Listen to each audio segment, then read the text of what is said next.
I've been using this watch for about a month now, and I believe that when you spend enough time with something, you get to know the goods and the bads. So here is my 1 month later review of the LG gWatch Urbane. Let's start off with the goods. The watch itself is functional and comes with all of the necessary components, such as its charging brick, a cable, and it has a decent unboxing experience. At a first glance, this watch almost looks like a real watch, and in that sense, I find it to be really beautiful, especially that POLED display. It allows it to have extremely deep blacks and really powerful colours, giving it a really good contrast. This is something which I find to be really good. The apps which you can download onto the watch are very quick and responsive, and are functional. On top of that, it is very quick and easy to sync to your phone. I was actually really surprised how quickly my phone registered the watch. Another positive for me is the battery itself. Not the battery life necessarily, but also how quickly the battery charges. I mean, I've had times where it's charged from 0 to 100% in under half an hour.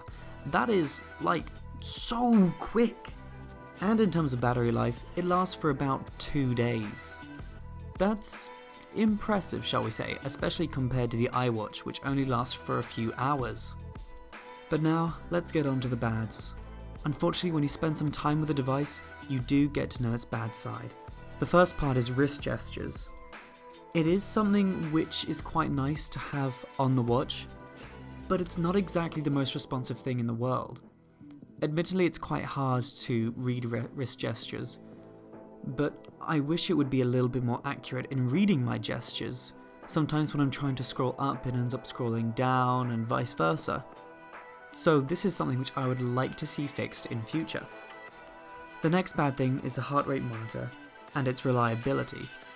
Unfortunately, it's not the most reliable heart rate monitor in the world. And I'm just kind of sitting there like, wait, what? Is my heart rate 60 or 220? Like, come on.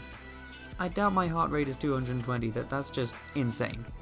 And the last downside of this watch, which isn't really a downside for me, but it might be a downside for some, is its size. It is quite chunky and it is quite bulky, especially on thinner wrists. But on me, it looks okay. So, to sum up, it has a beautiful design, an amazing POLED display, it's quick and responsive, and it charges very easily. Unfortunately, wrist gestures aren't exactly responsive, heart rate monitor isn't reliable, and it can be bulky on thin wrists. But that about sums it up for this review. Leave a like if you liked it, and subscribe to see more. Thank you so much for watching, and I'll see you in the next video.